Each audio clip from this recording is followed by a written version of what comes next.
یاسین شریف ہے۔ سورہ یاسین شریف کو نبی کریم علیہ السلام نے قرآن مجید کا قلب یعنی دل کہا۔ اس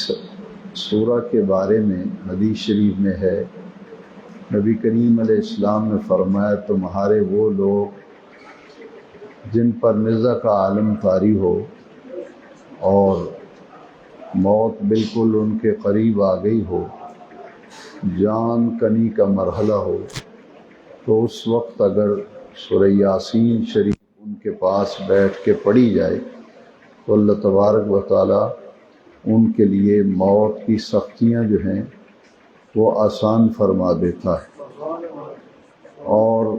آسانی کے ساتھ سورہ یاسین شریف کی تلاوت کی برکت سے جان آسانی کے ساتھ آدمی کی نکلتی ہے۔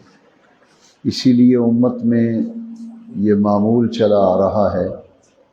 کہ ایسا شخص جس پر نزع کی کیفیت طاری ہو اور وہ علامات جو موت کے وقت ظاہر ہوتی ہیں، ان علامات کو جب دیکھا جائے تو پھر سرہانے کی طرف بیٹھ کر سورہ یاسین شریف کی تلاوت کرنی چاہیے۔ اس کی تلاوت سے اللہ تبارک و تعالی ان کے لیے موت کی منزلوں کو آسان فرما دیتا ہے۔ اور اس سورہ یاسین شریف کی ایک خاصیت یہ ہے کہ ہجرت کی رات جب نبی کریم صلی اللہ علیہ وسلم کے مکان اقدس کا قریش مکہ نے محاصرہ کیا تھا، اور چاروں طرف سے حضور کے مکان اقدس کا شانہ نبوت کو حصار میں لے کر اس بات کا انتظار کر رہے تھے کہ جیسے ہی مسلمانوں کے نبی اپنے گھر سے باہر تشریف لائیں گے تو انہوں نے قتل کا ارادہ کیا ہوا تھا۔ تو حضور کے مکان اقدس کا محاصرہ جاری تھا، اور اللہ کریم کے حکم سے آپ ہجرت کے لیے جب اپنے گھر مبارک سے روانہ ہوئے تو اپنے بستر پر مولا علی کرم اللہ تعالی وجہ الکریم کو سلایا اور انہیں لٹا کر حضور جب گھر سے نکلے تو سورہ یاسین شریف کی جو پہلی 9 آیتیں ہیں، حدیث شریف میں ہے کہ نبی کریم علیہ السلام ان سورہ یاسین شریف کی پہلی 9 آیات کو تلاوت فرماتے ہوئے ان کے محاصرے میں سے حضور گزر گئے، تو وہ نبی کریم علیہ السلام کو دیکھ نہ سکے اور حضور ان میں سے گزر کر تشریف لے گئے۔ تو یہ سورہ یاسین شریف کا خاصہ ہے کہ موت کی سختیوں سے بتاتی ہے، اور حضور نے فرمایا کہ جو شخص جمعے کے دن ماں باپ فوت ہو جائیں تو دونوں کی قبر پر اگر دونوں میں سے ایک کا انتقال ہو جائے تو ان کی قبر پر جمعے کے دن جائے اور وہاں جا کر سورہ یاسین شریف کی تلاوت کرے، والدین کو ایصال کرے، ان کے لیے دعائے مغفرت کرے، تو اللہ تبارک و تعالی اس کی برکت سے اہل قبور کی بھی مغفرت فرماتا ہے، اور اس پورے قبرستان میں جتنے اہل ایمان دفن ہوتے ہیں ان سب کو سورہ یاسین شریف کی تلاوت کی برکتیں اللہ تعالی عطا فرماتا ہے۔ اور والدین کی قبروں کی جمعے کے دن زیارت کی وہ حدیث شریف جو حضرت ابو ہریرہ رضی اللہ تعالیٰ عنہ سے مروی ہے، وہ حدیث شریف کی مشہور کتاب مشکوٰۃ شریف میں ہے۔ وہ حدیث شریف الگ ہے، اور یہ جو والدین کی قبر یا دونوں میں سے ایک کا انتقال ہو جائے تو ان کی قبر کی زیارت کرنا اور وہاں جا کر سورہ یاسین شریف تلاوت کرنا، یہ تفسیر در منصور میں امام جلال الدین سیوطی علیہ رحمہ نے اس حدیث شریف کو نقل کیا ہے۔ تو سورہ یاسین شریف کی بہت برکتیں ہیں، جو آدمی پابندی سے سورہ یاسین شریف کی تلاوت کرتا ہے۔ حدیث شریف میں ہے کہ قیامت کے دن یہ سورہ اللہ کی بارگاہ میں پڑھنے والے کے حق میں شفاعت کرے گی، بلکہ حدیث شریف میں ہے کہ یہ اللہ کی بارگاہ میں جھگڑا کرے گی کہ باری تعالیٰ یا تو مجھے قرآن سے نکال دے، یا جو تلاوت میری کیا کرتا تھا اس کے حق میں میری شفاعت قبول فرما۔ تو سورہ یاسین شریف کی شفاعت اللہ کریم قبول فرما کر اس کی مغفرت فرما دیں گے۔ اسی طرح قرآن مجید کی کچھ صورتیں ایسی ہیں جن کی خاصیتیں حدیث شریف کی کتاب میں ملتی ہیں۔ ایک تو سورہ فاتحہ جو ہے، اس سورہ کا نام سورہ شفا ہے کہ سورہ فاتحہ پڑھنے سے مریض کو اس کی برکت سے شفا ملتی ہے۔ سورہ بقرہ کے بارے میں ارشاد فرمایا کہ جس گھر میں سورہ بقرہ کی تلاوت کی جاتی ہے وہاں اگر شیاطین کا اثر ہو تو وہ سب اثرات ختم ہو جاتے ہیں، یہاں تک حدیث شریف میں ہے کہ اگر اس گھر میں شیطان بھی ہوں، شیاطین ہوں، تو وہ سورہ بقرہ کی تلاوت سے وہ جگہ چھوڑ جاتے ہیں۔ تو یہ گھروں میں جو تلاوت قرآن کا معمول ہے اسے ہمیں جاری رکھنا چاہیے، کیونکہ حدیث شریف میں ہے کہ اپنے گھروں کو قبرستان نہ بناؤ۔ جیسے قبرستان میں خاموشی ہوتی ہے، اسی طرح گھر میں تلاوت قرآن کی خاموشی یہ پسندیدہ نہیں ہے، اس لیے حکم دیا گیا کہ اپنے گھروں میں قرآن مجید کی تلاوت جو ہے اسے معمول بنایا جائے۔ اسی طرح سورہ ملک قرآن مجید کی 29ویں پارے میں جو سورہ ہے، اس کے متعلق حضور صلی اللہ علیہ وسلم فرمایا یہ قبر کے فتنوں اور قبر کے عذاب اور قبر کی تکلیفوں اور اذیتوں سے بچانے والی صورت ہے، اور اس کی تلاوت کا وقت بھی جو حدیث شریف میں بیان کیا گیا وہ رات سونے سے پہلے بعد صلاۃ العشاء، عشاء کی نماز کے بعد سورہ ملک پڑھنی چاہیے۔ اس کی برکت سے عذاب قبر سے بھی آدمی بچ جاتا ہے، قبر کی آزمائش سے بھی، قبر کی اذیتوں اور قبر کی تکلیفوں سے بچ جاتا ہے جو بندہ سورہ ملک کی تلاوت کرتا ہے۔ ایک حضور کے صحابی تھے، وہ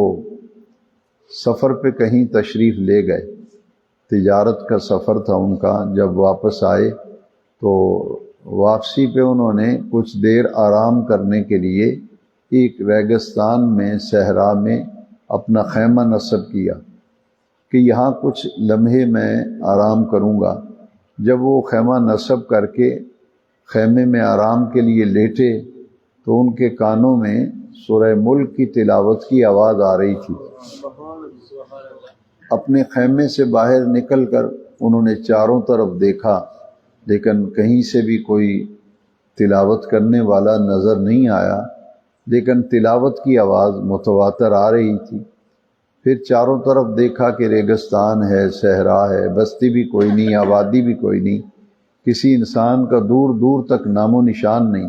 لیکن سورہ ملک کی تلاوت جو ہے وہ بار بار کانوں میں رس گھول رہی ہے۔ واپسی پہ صحابہ کرام کا یہ معمول تھا کہ کہیں سفر سے واپس آتے تو حضور کی ملاقات کے لیے جاتے تھے، تو واپسی پر وہی صحابی حضور کی خدمت میں حاضر ہوئے اور یہ سارا معاملہ عرض کیا کہ خیمہ نصب کیا، سورہ ملک کی تلاوت کی آواز آ رہی تھی اور یہ معلوم نہیں تھا کون تلاوت کر رہا ہے، کہاں کر رہا ہے، کیونکہ دکھائی نہیں دیا کوئی بھی، چاروں طرف دیکھا۔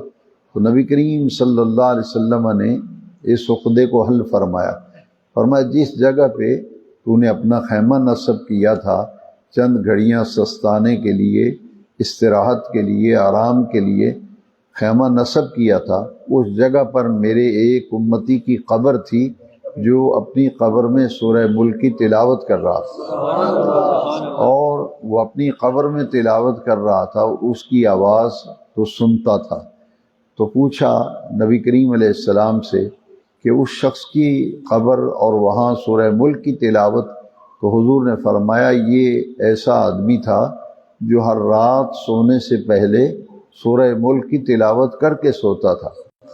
اور جب دنیا سے وہ رخصت ہوا تو اللہ کریم نے اس کو قبر میں اس انعام سے نوازا ہے، تو نے دنیا میں سورہ ملک سے محبت کی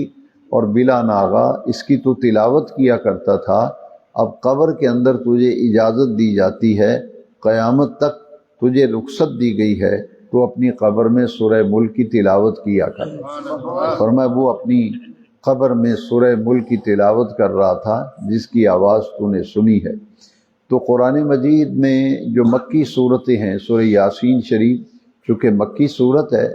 اس لیے پچھلی منزل میں بھی میں ساتھ ساتھ آپ کو بتاتا رہا ہوں کہ ان صورتوں میں تین عقائد پر بڑا زور دیا گیا ہے اور تکرار کے ساتھ۔ آج چونکہ سورہ یاسین شریف کا پورا مضمون جو شخص روزانہ تلاوت کرتا ہے وہ اس کی آیات میں ذرا غور کرے۔ پوری سورہ یاسین شریف میں تین عقیدوں پر زور دیا گیا ہے، ایک عقیدہ توحید، ایک عقیدہ رسالت اور ایک عقیدہ آخرت۔ کیونکہ قریش مکہ جو ہیں وہ تو سب مشرکین تھے، مکے میں بت پرست لوگ تھے، مشرک لوگ تھے، لہٰذا مکہ شریف میں ضرورت تھی کہ عقیدہ توحید کو اجاگر کیا جائے۔ وہ لوگ جو بت پرستی میں مبتلا ہیں اور وہ صنم پرست ہیں اور مشرک ہیں، شرک کے ارتکاب کرتے ہیں، تو ان کی اصلاح کے لیے عقیدہ توحید پر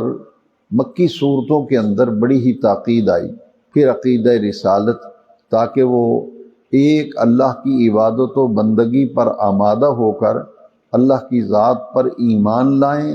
اور پھر نبی کریم علیہ السلام کا کلمہ پڑھیں، حضور کی امت میں شامل ہو جائیں، شرک سے توبہ کر لیں، بت پرستی سے توبہ کر لیں،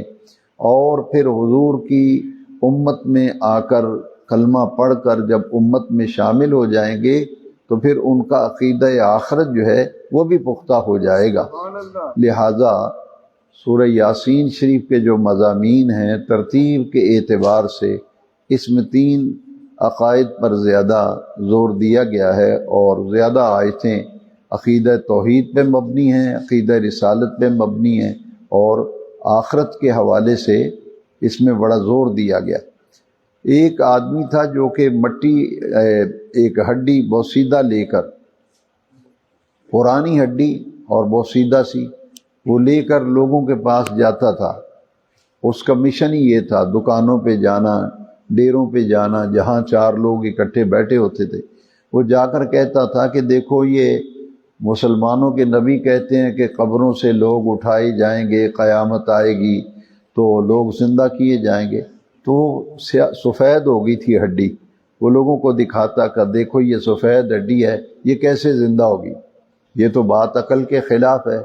کہ وہ ہڈی زندہ ہو جائے گی اور اسے وجود بخشا جائے گا۔ وہ دکانوں پہ جا کے لوگوں کے گروہوں میں جا کے عقیدہ آخرت کے حوالے سے شکوک و شبہات پیدا کرتا تھا اور مسلمانوں کو جا کر کے پریشان کرتا تھا۔ سورہ یاسین شریف میں اس کا جواب آیا کہ یہ جو کہتا ہے کہ یہ ہڈیاں کیسے زندہ ہوں گی، تو اسے جواب دیجئے جس رب کریم نے ان ہڈیوں کو پہلے جوڑا تھا اور انسان کی تخلیق کی تھی، وجود بخشا تھا، وہی رب کریم ان کو دوبارہ زندہ کرے گا۔ قال من یحیی العظام، عظام ہڈیوں کو کہتے ہیں کہ یہ کیسے زندہ ہوں گی، ان ہڈیوں کو کون زندہ کرے گا؟ تو اللہ کریم نے جواب دیا انشاءھا اول مرہ، جس نے پہلی مرتبہ انہیں وجود بخشا تھا اس کے لیے وہ قادر مطلق ہے، اس کے لیے تو کوئی مشکل نہیں ہے۔ اذا اراد شیئا ان یقول له کن فیکون، کہ جب اللہ کسی چیز کا ارادہ فرماتا ہے تو اللہ کے لیے مشکل نہیں ہے، وہ تو فرماتے کن، ہو جا، فیکون، تو وہ چیز وجود میں آ جاتی ہے۔ لہٰذا اللہ کریم چونکہ قادر مطلق ہے، ان اللہ علی کل شیء قدیر، ان اللہ قد احاط بکل شیء محیط، وہ تو ہر چیز کا احاطہ کیے ہوئے ہے، لہٰذا وہ قادر مطلق ہے، وہ تو کن فرماتا ہے اور کن فرمانے کے بعد وہ چیز وجود میں آ جاتی ہے۔ تو یہ تین عقائد پر سورہ یاسین شریف میں زیادہ زور ہے، چونکہ یہ مکی صورتیں ہیں۔ جو مدنی صورتیں ہیں ان میں مسلمانوں کی تعلیم، تربیت اور تبلیغ کے لیے اصلاحی پہلو اور انفرادی اور اجتماعی زندگیوں کی اصلاح کے لیے مدنی صورتوں میں زیادہ زور ہے، کیونکہ مکی صورتیں جتنی بھی ہیں ان میں زیادہ تر تین عقیدوں پر زور ہے۔ بت پرستی تھی اور شرک کا ارتکاب تھا، تو مدینہ منورہ میں تو مسلمانوں کی غالب اکثریت تھی۔ یہودیوں کی جو آبادیاں ہیں وہ بستی مدینہ شریف کی جو چھوٹی سی بستی تھی، اس کے قرب و جوار میں یہود و نصارہ تھے، تو یہود و نصارہ کی اصلاح کے لیے بھی مدنی صورتوں میں زیادہ زور دیا گیا اور انفرادی اور اجتماعی زندگی کو بہتر بنانے کے لیے زور دیا گیا۔ اور یہ بات نوٹ کر لیجئے کہ جیسا کہ اعمال کی اصلاح دو ہی چیزیں ہیں، ایک عقائد اور ایک اعمال، تو عقیدے پر مکی صورتوں میں زیادہ زور ہے اور مدنی صورتوں میں اعمال پر زیادہ زور دیا گیا ہے۔ جس طرح عقائد کا درست ہونا یہ ایمان کا تقاضا ہے، اسی طرح اعمال کا درست ہونا یہ بھی ایمان کا تقاضا ہے۔ ان دو چیزوں سے ہی انسان کی، مسلمان کی زندگی جو ہے وہ بہتر ہوتی ہے کہ اپنے عقائد کی اصلاح کرے اور اپنے اعمال اور اپنے احوال کی کیفیات کو بھی درست کر کے ایسی شاہراہ پر گامزن ہو جس سے آخرت کی زندگی بہتر ہو جائے۔ تو آج کی منزل میں پہلے انبیاء کرام جو اپنی قوموں کی طرف تشریف لاتے رہے وہ صرف اپنی قوم کے انسانوں کے رسول تھے، جیسا کہ پچھلی منزل میں بھی گزرا اور آج بھی کچھ حضرت سیدنا اسماعیل علیہ السلام، حضرت ابراہیم علیہ السلام، حضرت الیاس، انبیاء کرام کے واقعات جو ہیں پچھلی منزلوں میں بھی گزرتے رہے، اور آج کی منزل میں بھی دیکھیے کہ حضرت ابراہیم خلیل اللہ علیہ السلام نے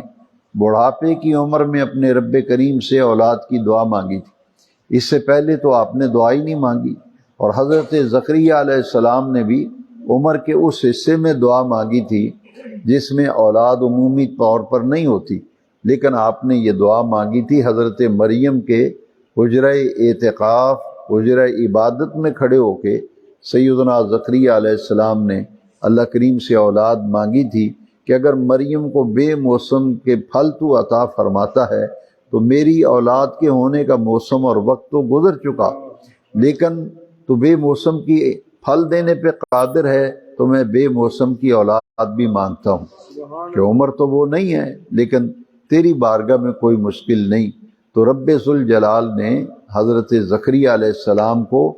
بیٹے عطا فرمائے، حضرت یحییٰ علیہ السلام، ان کی بشارت بھی دی۔ حضرت ابراہیم علیہ السلام نے جو دعا مانگی وہ آج کی تراویح میں گزرا، وہ بھی بڑھاپے کے عالم۔ آپ نے فرمایا رب حب لی من الصالحین، رب حب لی من الصالحین، یہ جب دعا مانگی تو فرمایا فبشرناہ بغلام حلیم، ہم نے ایک حلم والے بچے کی خوشخبری اور بشارت دی،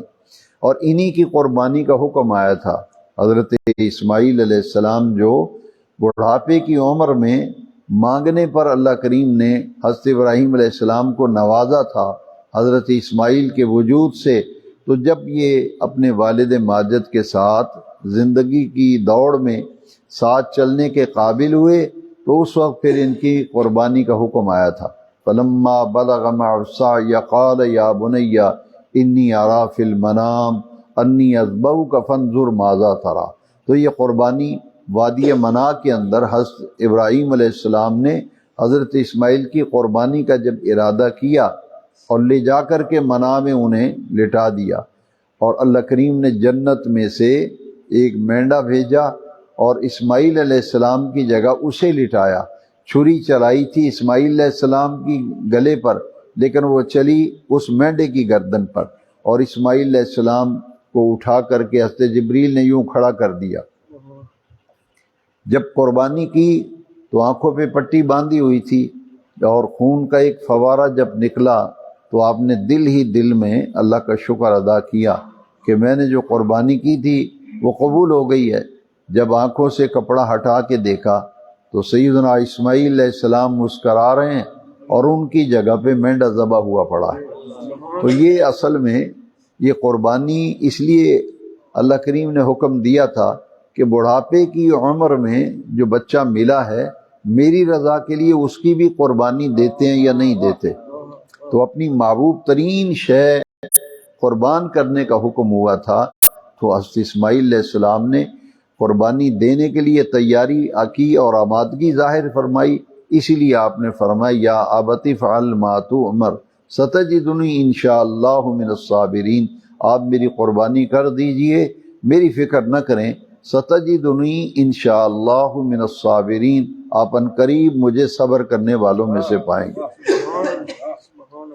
پہلے انبیاء کرام صرف اپنی قوم کے نبی اور رسول تھے، جیسے حضرت موسیٰ کلیم اللہ علیہ السلام اور بہت سے انبیاء بنی اسرائیل کی طرف آئے، وہ صرف بنی اسرائیل کے انسانوں کے لیے رسول تھے، نبی تھے۔ جو قوم عاد، قوم سمود، قوم لوط، ان تمام اقوام کی طرف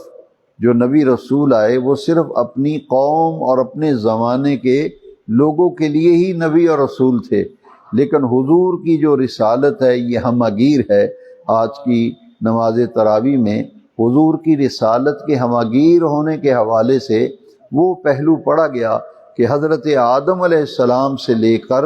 قیامت تک جو آخری انسان پیدا ہوگا، نبی کریم علیہ السلام کو رب ذوالجلال نے تمام انسانوں کے لیے، پوری نوع انسانی کے لیے، پوری نسل انسانی کے لیے، پوری کائنات انسانیت کے لیے حضور کو رسول بنا کے بھیجا۔ آیت کریمہ آج کی تراویح میں گزری، وَمَا أَرْسَلْنَاكَ إِلَّا كَافَّةً لِلنَّاسِ۔ پہلے نبی صرف اپنی قوم، اپنے علاقے کے لوگوں کے نبی اور رسول تھے، تو حضور تو ہر زمانے کے لیے، ہر قوم کے لیے، ہر علاقے کے لیے، آدم علیہ نبینا علیہ السلام سے لے کر حضرت عیسیٰ تک، اور پھر حضرت آدم سے لے کے قیامت تک جتنے انسان دنیا میں آئیں گے، حضور نبیوں کے بھی رسول ہیں، رسولوں کے بھی رسول ہیں، اور آنے والے اور گزرے ہوئے تمام انسانوں کے لیے حضور کو رسول بنا کے بھیجا گیا۔ وَمَا أَرْسَلْنَاكَ إِلَّا كَافَّةً لِلنَّاسِ، پوری نوع انسانی کے لیے حضور رسول بن کر کے آئے۔ اور ایک خاص پہلو جو ہے وہ پچھلی منزل میں بھی اور آج کی منزل میں بھی یہ بات قابل توجہ ہے کہ جتنے انبیاء کرام کو اللہ نے پکارا تو اس نبی کا اور رسول کا نام لے کر پکارا۔ یا موسیٰ، حضرت موسیٰ کو پکارا تو یا موسیٰ، اے موسیٰ، یا ابراہیم، اے ابراہیم، یا زکریا، تو ہر نبی کا نام لے کر پکارا۔ لیکن پورے قرآن مجید میں رب ذوالجلال نے کہیں بھی حضور کا ذاتی نام لے کے نہیں پکارا، بلکہ حضور کے صفاتی ناموں سے حضور کو پکارا، حضور کے صفاتی ناموں سے۔ اس لیے فضیلت کی بات یہ ہے کہ نبی کریم علیہ السلام کا یہ مقام اور مرتبہ ہے کہ جب بھی سرکار کا ذکر پاک کیا جائے تو کوشش کرنی چاہیے آپ کے صفاتی نام جو ہیں ان سے حضور کا ذکر کیا جائے۔ جیسا کہ دیکھیں، یا موسیٰ، یا عیسیٰ، یا ابراہیم، یا نوح، یا آدم، قرآن میں ہر نبی کا نام لے کر پکارا ہے، لیکن حضور کو جب بھی پکارا، یا ایھا النبی، یا ایھا الرسول، یا ایھا المزمل، یا ایھا المدثر، یہ سب حضور کے صفاتی نام ہیں۔ حضور کا ذاتی نام لے کر کہیں بھی قرآن میں نہیں پکارا۔ تو ہمیں اس میں یہ تعلیم دی گئی ہے کہ تم بھی اپنے آقا کریم علیہ السلام کا جب ذکر مبارک کرو، حضور کی بات کرو، تو اس میں فضیلت کا پہلو یہ ہے کہ نبی کریم علیہ السلام کے صفاتی ناموں سے حضور کو بلایا جائے۔ جیسے یہ کہنا چاہیے، نبی پاک نے فرمایا، نبی کریم نے فرمایا، نبی اکرم نے فرمایا، رسول کریم نے فرمایا، رسول اکرم نے فرمایا، رسول پاک نے فرمایا۔ تو جو صفاتی نام ہیں میرے نبی کریم علیہ السلام کے، ان اسماء مبارکہ سے حضور کو یاد کرنا چاہیے، حضور کا ذکر کرنا چاہیے۔ اس لیے کہ قرآن مجید بارگاہ نبوت کے آداب سکھاتا ہے کہ حضور کی بارگاہ کے آداب جو ہیں انہیں ملحوظ خاطر رکھا جائے۔ اور ایک آیت کریمہ جو کل کی منزل میں گزری، یا ایھا الذین آمنوا اتقوا اللہ وقولوا قولا سدیدا یصلح لکم اعمالکم ویغفر لکم ذنوبکم ومن یطع اللہ ورسولہ فقد فاز فوزا عظیما۔ یہ بڑی قابل توجہ آیت کریمہ ہے کہ بہت سے معاملات جو بگڑتے ہیں ان کا تعلق زبان کے ساتھ ہے۔ دیکھیے، جھوٹ بندہ زبان سے بولتا ہے، چغلی، غیبت وغیرہ، یہ سارے معاملات زبان سے ہوتے ہیں، گالی گلوچ زبان سے ہوتی ہے، دنگا و فساد کی جڑ زبان کی باتیں ہیں۔ اس لیے قرآن مجید میں اس کا راستہ اور دروازہ بند کرنے کے لیے حکم دیا گیا ہے، یا ایھا الذین آمنوا اتقوا اللہ وقولوا قولا سدیدا، اے ایمان والو اللہ کا تقوی اختیار کرو اور قول سدید اختیار کرو، یعنی جب بھی بات کرو تو سیدھی بات کیا کرو۔ سیدھی بات کیا کرو۔ قول سدید سے یہ مطلب ہے کہ ہر قسم کی آمیزش، ہر قسم کی جو ملاوٹ ہے اس سے صاف ستھری گفتگو کیا کرو۔ دیکھیے ایک آدمی اگر ایسی بات کرتا ہے جس میں نمک مرچ مثالیں لگا کے بات کو بڑا چڑھا کے بیان کرتا ہے تو اس سے کیا ہوتا ہے؟ نقصان ہوتا ہے، افراد کا نقصان ہوتا ہے، معاشرے کا نقصان ہوتا ہے، گھروں کا نقصان ہوتا ہے۔ اس لیے فرمایا اتقوا اللہ وقولوا قولا سدیدا، جتنی بات ہو اتنی بات ہی کرنی چاہیے، اسے بڑا چڑھا کر کے بیان کرنا یا یہ کہ اس میں کچھ جھوٹ بول دینا، کچھ اپنی طرف سے باتیں شامل کر لینا، تو یہ چیزیں اللہ تعالیٰ کو ناپسند ہیں۔ جو بندہ اپنی زبان کی حفاظت کرتا ہے، سوچ سمجھ کر گفتگو کرتا ہے، ملاوٹ نہیں کرتا، سیدھی بات کرتا ہے، جتنی بات ہوتی ہے اتنی کرتا ہے، اس کی برکتیں پھر اس آیت کریمہ میں بیان کی گئیں۔ یصلح لکم اعمالکم ویغفر لکم ذنوبکم، ایک تو یہ فائدہ ہوگا کہ تمہارے سارے کام جو ہیں اللہ تعالیٰ درست فرما دے گا،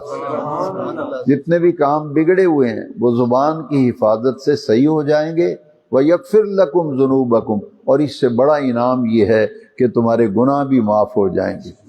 اتقوا اللہ وقولوا قولا سدیدا یصلح لکم اعمالکم ویغفر لکم ذنوبکم، تمہارے سارے کام بگڑے ہوئے صحیح ہو جائیں گے۔ اور پھر اس آیت کے آخر میں یہ تعلیم دی گئی ہے کہ مسلمان کی یہ شان ہے کہ ہر معاملے میں اللہ رسول کے حکم کو مانے،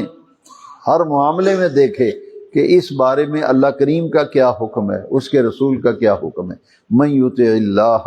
ورسولہ، جس نے حکم مانا اللہ اور اس کے رسول کا، فقد فاز فوزا عظیما، اور اس نے بہت بڑی کامیابی کو حاصل کر لیا۔ یعنی ہماری کامیابی اور ہماری نجات کا دار و مدار اللہ کے احکام کی پیروی میں ہے، اور اللہ کے پیارے محبوب کریم علیہ السلام کے احکام، حضور کے فرامین کی پیروی میں ہی نجات ہے۔ اور جو ان کے حکموں کی تعمیل کرتا ہے، فرما بردار بنتا ہے اللہ اور اس کے رسول کا، قرآن مجید نے مہر تصدیق ثبت کر دی، فقط فاز فوزا عظیما، اس نے بہت بڑی کامیابی کو حاصل کر لیا۔ اللہ سبحانہ و تعالی ہمیں قرآن مجید کو سمجھنے، اس میں غور و فکر کرنے اور اس کی تعلیم پر عمل کرنے کی اللہ کریم ہمیں توفیق عطا فرمائے۔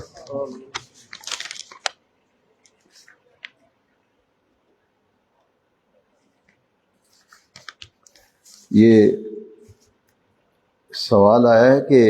امام صاحب جماعت کروا رہے ہوں تو عورتیں علیحدہ اپنی نماز پڑھیں یا